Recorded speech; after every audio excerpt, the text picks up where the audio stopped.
सभी को good evening, नमस्कार, राम राम, सत श्री अकाल, अस्सलाम वालेकुम, what you feel connected with.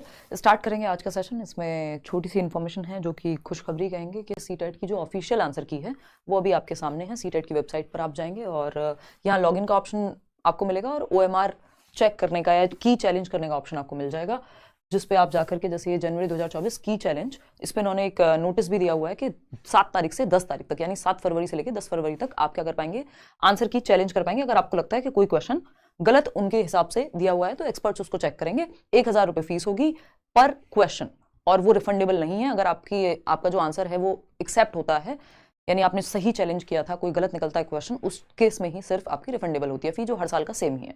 हम ये लास्ट सेशन में भी बात कर रहे थे अभी 2-4 दिन पहले जब हम लोग मिले थे कि within this week answer की आपकी आ जानी चाहिए इस हफ्ते में, क्योंकि पेपर से 15 दिन में आंसर की आ जाती है और उसके 15 दिन बाद आपका रिजल्ट आता है। ये कोई नई बात नहीं है, ऐसे ही चला आ रहा है सीटेट में सालों साल से। जब ऑनलाइन एग्जाम हुआ था तब थोड़े से परिवर्तन हुए थे। इसमें रिजल्ट कब आएगा, आप चैलेंज करें भी या नहीं करें, ये मैं कई साल से आपको कहती हूँ कि चैलेंज का कोई खास फायदा होता नहीं है अनटिल एंड अनलेस आपके पास एनसीईआरटी का या कोई बहुत ही ऑथेंटिक किताब, एनसीईआरटी से ज्यादा हम यहाँ पे सीबीएसई के केस में क्या ही मान के चलें, तो बहुत ही ऑथेंटिक किताब में अगर आपने कुछ देख लिया तो आप उसको चैलेंज करें, अदरवाइज अवॉइड करें, क्योंकि पेडागोजिकल क्वेश्चंस में वैसे भी सही और गलत की बहुत ज्यादा बीच का रास्ता बहुत होता है ना। तो अगर हम देखें, बात रही पेपर आउट की कि भैया जो पेपर आउट हुआ था, इंटरनेट पे इतनी सारी चीजें चल रही थी, पेपर पहले आ गया था सीटेट का, उसका क्या हुआ है ना। पेपर कैंसिल नहीं हुआ या कुछ भी इंफॉर्मेशन सीबीएसई ने दी ही नहीं है, उस पर वेबसाइट पे जिक्र भी नहीं है उस चीज का, है ना।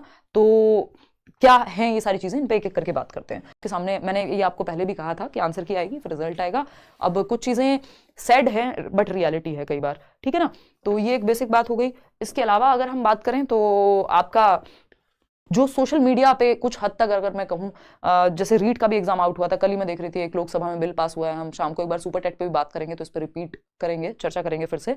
लोकसभा में बिल पास हुआ है, अभी वो राज्यसभा में और हो जाए तो ये जो आपका पैब कह सकते हो आप, पब्लिक एग्जामिनेशन बिल करके, है ना, कि जिसमें अनफेयर मींस का अगर इस्तेमाल करते हुए कोई पकड़ा जाए तो 1 करोड़ तक की जो है आपकी जुर्माना और 5 से 10 साल की जेल, ये सारी चीजें मतलब स्ट्रिक्ट की जाएं, जिसको लेकर के अभी तक ऐसा कोई खास चीजें थी नहीं। तो वो बिल पास होगा तो शायद, मतलब अभी तो संज्ञान ले रहे हैं ये लोग, जब हम देख रहे हैं एसएससी में इतना हुजूम इकट्ठा हुआ था चीज़ों को लेकर के। अगर हम बात कर रहे हैं, रीट में पेपर आउट हुआ था, यूपी टेट के केस में भी चीज़ें हुई थी, दोबारा से चीज़ें हुई थी, तो ये सारी बहुत सारी चीज़ें चल रही हैं। फिर ट्विटर से लेकर के, और आप सब भी जाते हैं कई बार, या मेल्स वगैरह, तो कुछ हद तक अवेयरनेस फैली है इस चीज़ को लेकर के। तो देखिए आगे क्या रहता है ना। तो ये एक बेसिक सी बात हुई। अभी आप सिंपली अपना आंसर की को मैच कीजिए। अगर आपके 82 मार्क्स आ रहे हैं कैटेगरी में, खुश रहिए। 90 आ रहे हैं जनरल में, खुश रहिए। 26 लाख लोगों में कुछ ही % लोग हैं जो आसान एग्जाम हम इसको कहते हैं, उसको भी क्रैक करने वाले कुछ ही % लोग रहते हैं, है ना। तो इस चीज़ को ध्यान में रखना है। बाकी नेक्स्ट एग्जाम की अपनी तैयारी करनी है। जिन लोगों को लग रहा है कि वो बहुत पीछे रह गए, 1-2 नंबर वाले बहुत होंगे, वो ये ना सोचें कि मतलब वो फिर रिजल्ट पे ही छोड़ने वाली बात है। कि ऐसा हो सकता है कि कुछ आंसर्स एक्सेप्ट हो जाएं, 1-2 या जो भी है, तो आपका 1 आध नंबर बढ़ जाए, अदरवाइज तो संभावना कम होती है ऑफिशियल आंसर की के बाद।